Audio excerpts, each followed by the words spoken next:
Welcome to our podcast. Stop memorizing vocabulary. Try this instead. I used to think I was bad at English. Like, maybe it just wasn't for me. Same. Everyone around me was improving, and I was still stuck, forgetting words I'd already learned 10 times. It's exhausting. You memorize 100 words, and the next week they're just gone. And the worst part? People say just try harder, as if effort was the problem. But I wasn't lazy. I was drowning in lists, repeating sounds with no soul. Exactly. No one tells you that memorizing vocabulary is actually the slowest way to learn a language. Because when you memorize, you're not learning how to use the word. You're just learning how to recall it, like a robot. And then when someone talks to you, you freeze because your brain's searching for a list, not a real memory. That's what it is. Real memory, like how you know the smell of your favorite food or the sound of someone calling your name. Exactly. We don't remember things by force. We remember things by feeling. That's why the words you live stick forever. And the ones you just repeat fade like dust. You know what changed everything for me? I stopped studying words and started experiencing them. You know what's crazy? All those years I thought I was learning. I was actually just collecting words, like picking up seashells and putting them in a bag, but never listening to the ocean. I had notebooks filled with words I didn't care about, words I didn't need, words I didn't feel, and no one told me that it's okay to let go of that pressure. That learning doesn't have to be so heavy. It's not about how many words you know. It's about how many you can use when it matters. That one sentence you say with confidence means more than 1,000. You forget when you're scared. And I think we forget that English isn't a subject. It's not something you study. It's something you live. You don't memorize your first language. You live in it. You cry in it. You laugh in it. You fight in it. So why do we treat English like something outside of us? Why do we keep it locked in books and apps, when what we really need is to bring it into our daily life? Start small. That's what I did. I stopped trying to remember 20 words a day and focused on one. Just one, but I'd use it in my thoughts, in my texts, in my voice. I'd say it when I was walking. I'd whisper it when I was brushing my teeth. I'd look at the sky and say it out loud like I meant it. And you know what? That word stayed. It stayed because I felt it, not because I forced it. Language is emotional. It sticks when it touches something inside you. So now, I don't care if I forget a word. I don't panic when I don't know how to say something, because I know I'll find a way to express it. And when I do, it becomes mine. That's how we learn. Not by memorizing, but by living the language in the moments that matter. You don't need to be perfect. You just need to be real. And when you're real, the words come. They always do. Yeah, that's exactly it. Language sticks when it matters to you, not when someone else tells you it's important. I used to force myself to learn academic words, big words, fancy words, because I thought they'd make me sound smart, but I didn't even use them in real life. And they disappeared just as fast as they came. You know what stayed, though? Words I used when I needed help, when I was lost, when I felt awkward or excited or nervous. Real moments, real emotions, real needs. And here's something else. Sometimes it's not even about emotion. It's about urgency. It's about context. Like, when you don't know how to order food, and you're standing at the counter, you learn I'll have fast. Because you have to, or when you need to find the toilet, that word becomes a priority. Not because you love it, but because life demands it. That's what people miss. It's not just about passion. It's also about pressure. Natural pressure. The kind of pressure that makes you learn without realizing.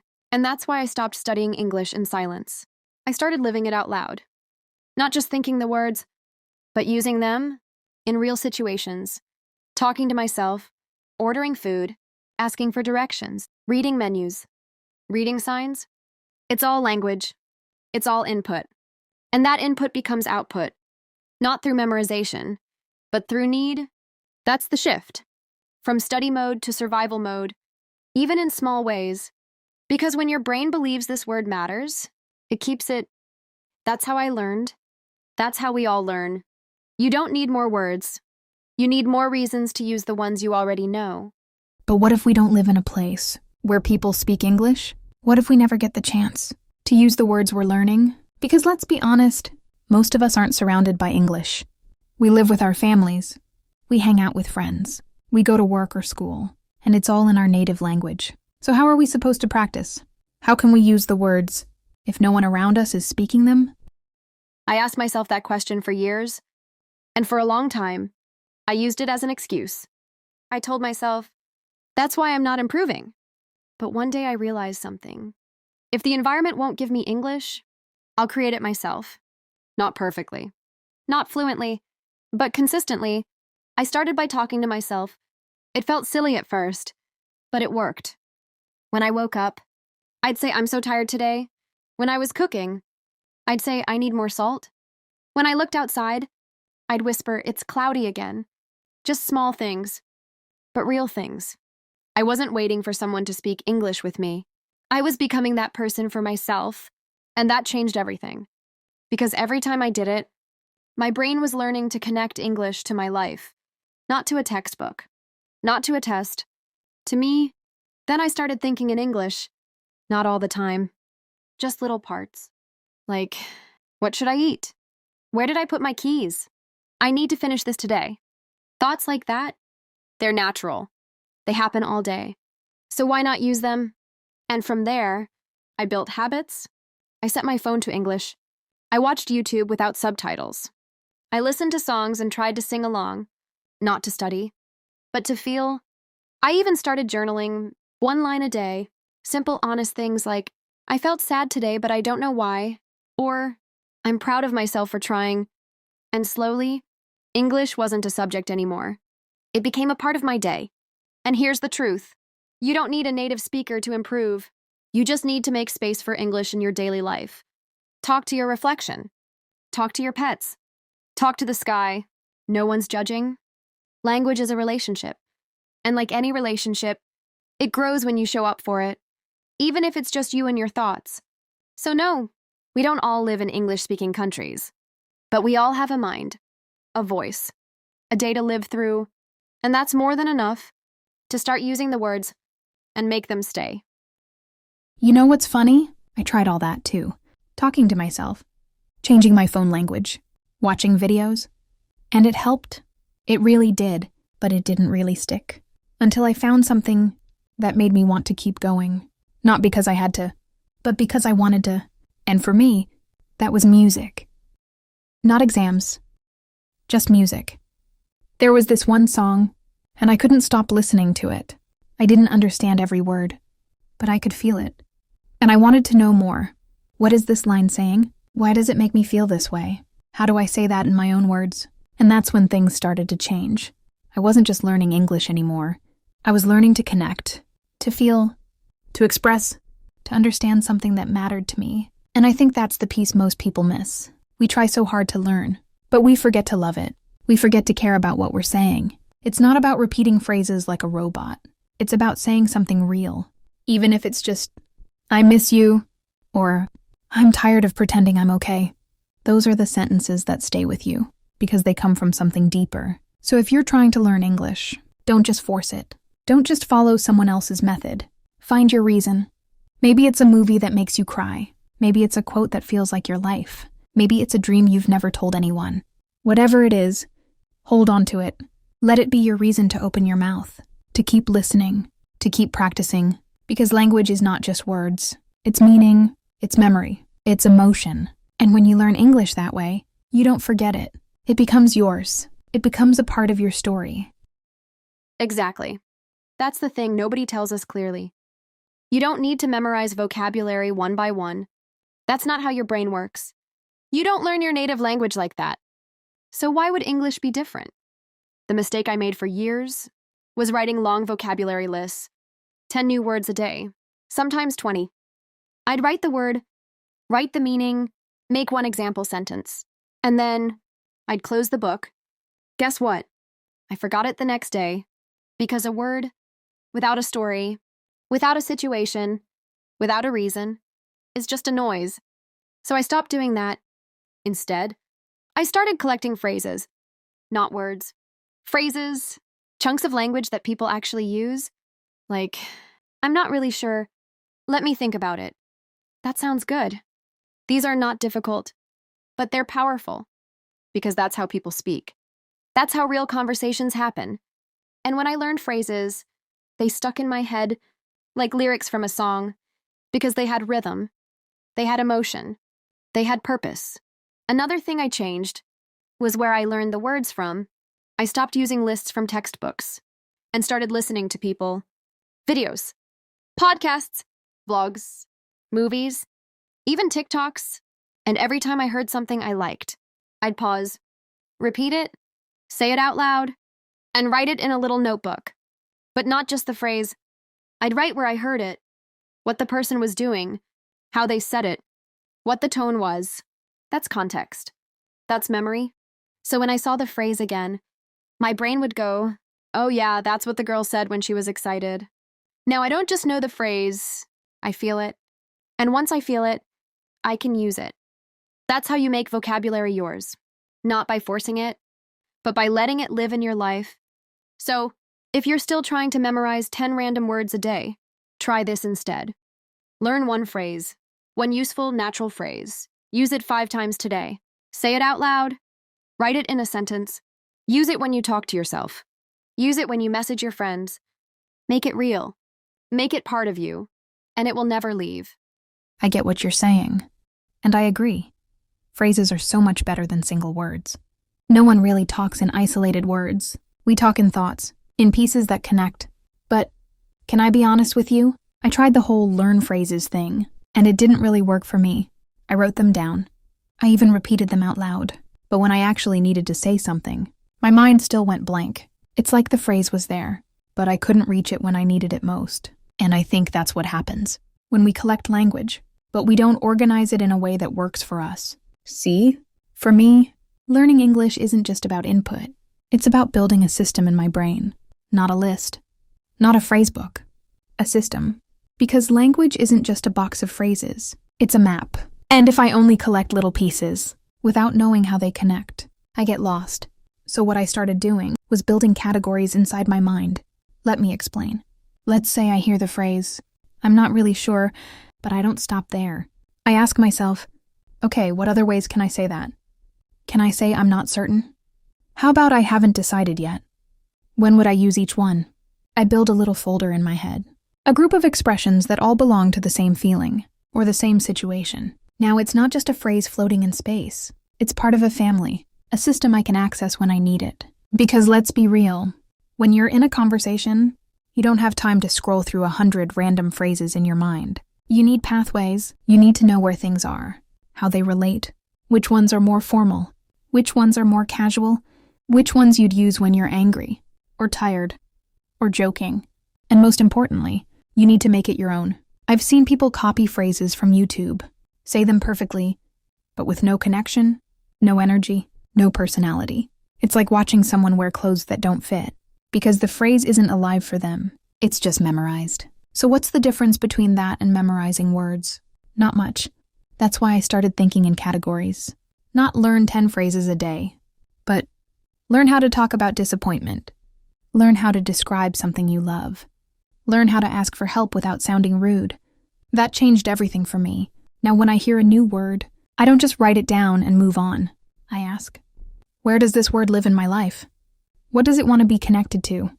What emotion does it carry? And you know what? Sometimes I do go back to single words, but I don't memorize them. I play with them. I ask, what other words look like this one? What word is the opposite of this? Can I create a little story around it? It's not about remembering. It's about relating. That's the word I want to focus on. Relate? Because whether you're learning a phrase, or a word, or an idiom, if you don't relate to it, if it doesn't mean something to you, it won't stay. So yes, stop memorizing vocabulary, but also don't just collect phrases. Build a system. I see what you're saying. I really do. It's true. Just collecting random phrases and words can feel disconnected. You might learn them, but if you don't know how to use them in context, they don't really stick. I felt that frustration too. For a long time, I'd repeat phrases, but when I had to use them in a real conversation, it felt like I was just copying someone else, not expressing myself. But I think the key here is the way we approach it. It's not about memorizing words or even just memorizing phrases. It's about connecting the dots. Instead of focusing on isolated phrases, we need to think about how language fits into the big picture of communication. And the best way to do that is to actually create real-life connections with the language. What do I mean by that? Well, let's say I learn the phrase "I'm not sure," but instead of stopping there, I think, when would I use this in real life? When do people say this in movies or TV shows? When am I most likely to say this myself? Then I start placing that phrase in different situations that are important to me, like when I'm talking to my friend about something I'm confused about. I might say, "I'm not sure, let me think about it for a second." Or when I'm writing a message to someone at work, I might say, "I'm not sure about the details yet, but I'll get back to you soon." The key is making sure that everything you learn is connected to your world. When you feel the language in your day-to-day life, you won't have to memorize it. It will simply be there, ready to use. That's why I love the idea of building context around what you learn. But here's the trick. You have to make the learning process personal. You can't just memorize random phrases. You need to make them fit your own world. Because it's not about using someone else's language. It's about making it your own. So here's my suggestion. Find something you love. It could be a movie, a book, a podcast, anything. And when you hear a phrase you like, don't just repeat it. Think about when you might use it in your life. And practice it in a situation that's real for you. If you love cooking, maybe you learn phrases around that. If you're a traveler, learn phrases you'd actually use at the airport or in a restaurant. If you're into technology, learn the words and phrases you'd use when talking about the latest gadgets. By building your learning around something that matters to you, you'll never forget those words. Because they'll live in the things you already care about. It's not about memorizing. It's about experiencing the language and connecting it to your world. I completely agree with what you're saying. Making language your own, connecting it to what matters to you, that's the key to learning it effectively. It's not about memorizing. It's about living the language in your day-to-day life. And you're right about finding ways to make the language feel real. But here's something I've learned recently. Even with all this practice, one of the biggest challenges I've faced is just staying consistent. Think about it. We can learn all these phrases, and we can even connect them to our daily lives. But what happens if we don't use them regularly? It's like any skill, right? If you don't practice, it starts to fade away. We forget words. We lose our fluency. And all that hard work feels like it was for nothing. So, one of the things I've started doing to overcome this is creating a language routine. And I don't mean just writing in a journal for 10 minutes or reading one chapter of a book. I mean finding real moments every day where you're forced to use the language. For example, I try to speak English with myself during my daily tasks. While I'm cooking, I'll talk about the steps out loud. What's next? Oh, I need to chop the onions.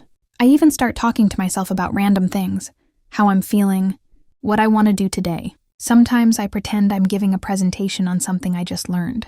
Another trick I've learned is to integrate English into everything you do. Watch shows in English, but don't just watch them passively.